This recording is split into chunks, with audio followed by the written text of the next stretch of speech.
5 signs you're dealing with an evil person. It's a harsh reality, but some people in our lives take pleasure in causing harm and chaos. Think about it. You could be sharing moments, trusting someone, only to discover they are the very source of your turmoil. Today, we dive deep into a topic that's as fascinating as it is frightening: recognizing the signs you're dealing with an evil person. Whether it's a colleague, a friend, or even a family member, these individuals can be masters of deception, hiding their true nature behind charm and charisma. Today, we're not just exploring this dark side of human behavior out of curiosity. Understanding these signs can be life-changing. The Stoics believed in the power of perception and the importance of living a life guided by reason and virtue. By identifying and understanding these toxic traits, we can protect our peace of mind and cultivate healthier relationships, staying true to the Stoic principles of wisdom and self-control. Stay with us as we uncover 5 telltale signs of an evil person. By the end of this video, you'll not only be better equipped to spot these behaviors, but also learn practical ways to safeguard your mental health and well-being. If you appreciate what we're doing here, a simple free favor I'll ask from you is to hit the subscribe button. And please don't skip any part of the video. You won't want to miss our special bonus section, where I'll share an effective strategy for setting firm boundaries with these individuals. Let's embark on this journey of self-awareness and resilience together. Sign 1. Charm and charisma. When we talk about people who seem charming and charismatic at first, it's important to remember that appearances can be deceiving. These individuals often have a way of lighting up a room, making everyone around them feel special and valued. They know exactly what to say to make you feel like you've just made a new best friend. At first glance, they seem like the perfect person, witty, engaging, and seemingly interested in your life.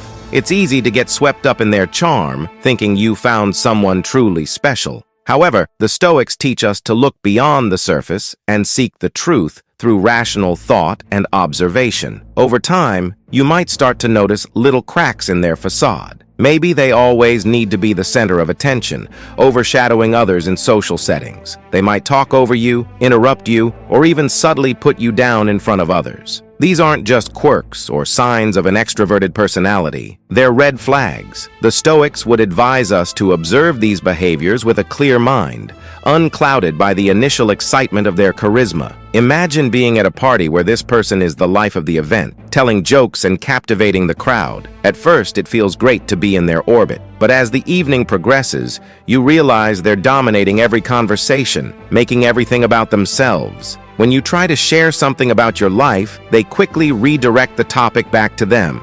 This is where the Stoic principle of apatheia, a state of being undisturbed by external things, comes in handy. By staying emotionally balanced, you can see through their charming act and recognize the self-centered nature underneath. It's also crucial to pay attention to how they react when things don't go their way. A person who is genuinely kind and caring will handle disappointments and disagreements with grace and understanding. But someone who is merely playing a role to gain your trust might quickly become angry or defensive. They might lash out or try to manipulate the situation to regain control. According to Stoic wisdom, such reactions are clear indicators of a lack of virtuous character. Marcus Aurelius reminds us to be wary of those who display signs of anger and manipulation, as these are not the traits of a rational and virtuous person. The key here is to take your time and trust your instincts. The Stoics believed in the power of observation and the importance of not rushing to judgment based on first impressions. Epictetus taught that we should carefully evaluate the character of those we allow into our inner circle. So if someone seems too good to be true, give yourself the space to observe their actions over time. Notice how they treat others, especially when they think no one is watching. True character is revealed in how a person behaves when they aren't trying to impress anyone. Remember, not everyone who seems charming and charismatic has good intentions. Some people use their charm as a tool for manipulation. By staying grounded and mindful, you can protect yourself from being taken in by a superficial facade. Stay true to the Stoic principles of wisdom and discernment, and you'll be better equipped to navigate these complex social interactions.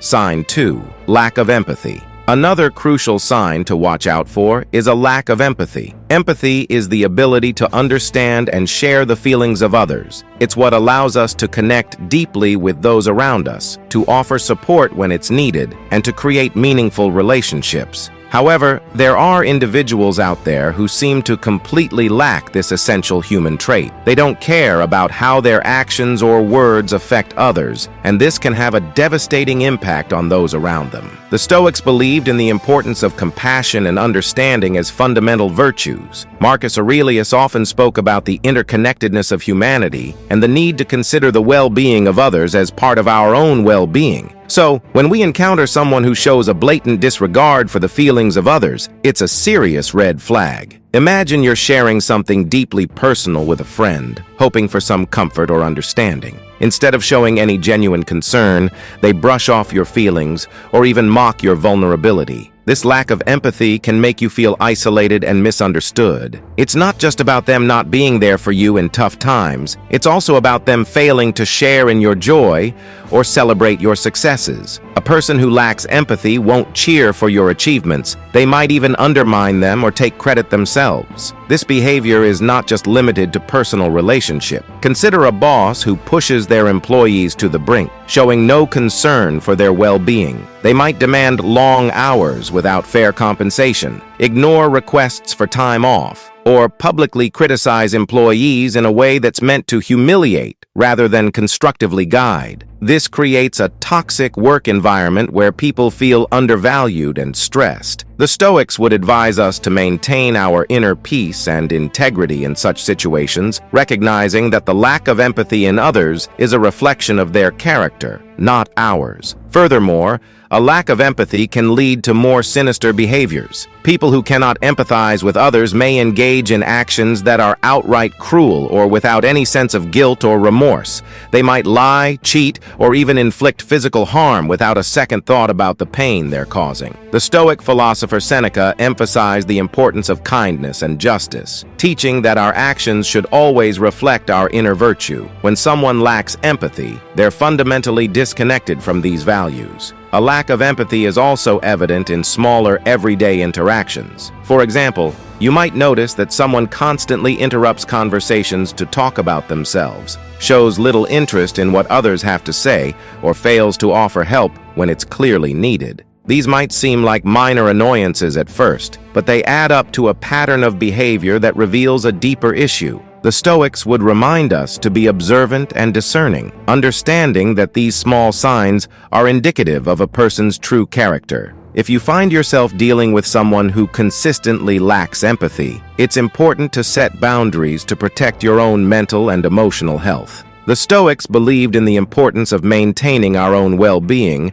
and not allowing the negativity of others to disturb our peace. You have the right to distance yourself from those who drain your energy and bring you down. Sign 3. Manipulation. Another major sign of an evil person is manipulation. Manipulation is when someone uses deceit or cunning tactics to control or influence others to get what they want. It's a subtle, often insidious behavior that can be incredibly damaging to those on the receiving end. Manipulators are skilled at twisting situations, making you question your reality and bending your will to suit their needs. This can leave you feeling confused, powerless, and unsure of your own judgments. Let's think about manipulation from a Stoic perspective. The Stoics valued clarity of thought and the ability to see things as they truly are. They taught that our perceptions should be grounded in reality and that we should remain steadfast in our principles, no matter the external pressures. When someone manipulates you, they are attempting to cloud your perception and distort reality, making it difficult for you to stay true to these Stoic ideals. A common form of manipulation is gaslighting, where the manipulator tries to make you doubt your own memory, perception, or sanity. They might deny that certain events happened or twist your words and actions to make you feel at fault. For example, let's say you confront a friend about something hurtful they said. Instead of acknowledging it, they might turn the tables, accusing you of being overly sensitive or misremembering the situation. This can erode your confidence and make you reliant on the manipulator's version of reality. Manipulators are also adept at playing the victim. They might guilt trip you into doing things you don't want to do by making you feel responsible for their happiness or well-being. You might have a friend who constantly complains about their problems, expecting you to drop everything to help them, yet they are never there for you in return. They might say things like, "If you were really my friend, you'd do this for me," making you feel obligated to comply. The Stoics, especially Epictetus, emphasize the importance of understanding what is within our control and what is not. We cannot control others' actions or emotions, only our response to them. Consider how a manipulator might use flattery or charm to get their way. At first, this can feel great. They might shower you with compliments and make you feel special. But over time, you might notice that their praise comes with strings attached. They might compliment you when they want something from you or when they need you to do something for them. This can make you feel like you owe them or that you need to live up to their expectations to maintain their approval. The Stoics would remind us that true virtue and self-worth come from within, not from the fleeting approval of others. Manipulation can also take the form of isolation. A manipulative person might try to cut you off from your friends and family, making you more dependent on them. They might say things like, "Your friends don't really care about you," or "Your family doesn't understand you like I do." This tactic makes it easier for them to control you because you become more reliant on them for support and validation. The Stoics believed in maintaining strong, supportive relationships with others, recognizing that we are social beings who thrive in community. Isolation goes against these principles, as it weakens our support network and makes us more vulnerable to manipulation. Financial manipulation is another tactic used by evil people. They might borrow money and never repay it, or they might control your finances to limit your independence. For instance, a partner might insist on managing all the money in the relationship, making you ask for permission to spend anything. This control over finances can make it difficult for you to leave the relationship or assert your independence. The Stoics would encourage us to seek self-sufficiency and independence, ensuring that we are not unduly influenced or controlled by others. Recognizing manipulation for what it is can be challenging, especially when you care about the person involved. The Stoics teach us to be vigilant and discerning, to see things clearly and to act with integrity. If you suspect someone is manipulating you, take a step back and assess the situation objectively. Are they consistently prioritizing their needs over yours? Do they make you feel guilty or unsure of yourself? Are they trying to control aspects of your life or isolate you from others? It's important to set firm boundaries with manipulators and stand your ground. Communicate clearly and assertively about what you will and will not tolerate. Remember, you have the right to your own thoughts, feelings, and actions. The Stoics remind us that while we cannot control how others behave, we can control how we respond. By maintaining our inner strength and clarity, we can protect ourselves from the harmful effects of manipulation and stay true to our values. Sign 4. Controlling behavior. One of the most glaring signs of an evil person is controlling behavior. This goes beyond mere preferences or quirks. It's about someone who seeks to dominate every aspect of your life, leaving little room for your own autonomy and decisions. Controlling individuals often disguise their behavior as concern or care, but underneath, it's about power and control. The Stoics, who valued personal freedom and self-control, would see this behavior as fundamentally opposed to living a virtuous life. Controlling behavior can manifest in many ways. For instance, you might have a friend who insists on always choosing where you go and what you do together. While it might seem harmless at first, over time, you start to realize that your preferences and opinions are consistently ignored or overwritten. They might say things like, "I know what's best for us," or "You'll have more fun if you just listen to me." This isn't about mutual decision-making. It's about one person exerting their will over another. In relationships, controlling behavior can become even more dangerous. A partner might monitor your whereabouts,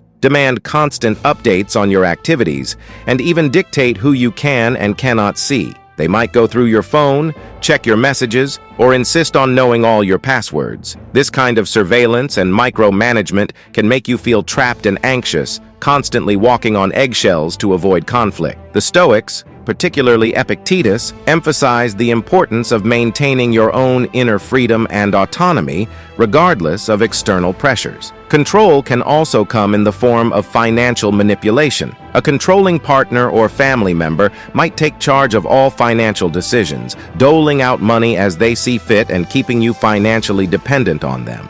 They might say, "I handle the money because you're not good with finances," or "It's easier if I just take care of everything." This can strip you of your financial independence and make it difficult to leave the relationship or assert your own choices. The Stoics believed in self-sufficiency and managing your own resources wisely, viewing financial control as a form of enslavement that must be resisted. Another way controlling behavior shows up is through isolation. A controlling person might try to cut you off from friends and family, claiming that they're the only one who truly understands or cares about you. They might criticize your loved ones, saying things like, "Your friends don't really care about you," or "Your family is toxic." Over time, you might find yourself increasingly isolated, relying solely on the controlling person for support and companionship. The Stoics recognized the importance of community and supportive relationships, seeing isolation as detrimental to both personal growth and well-being.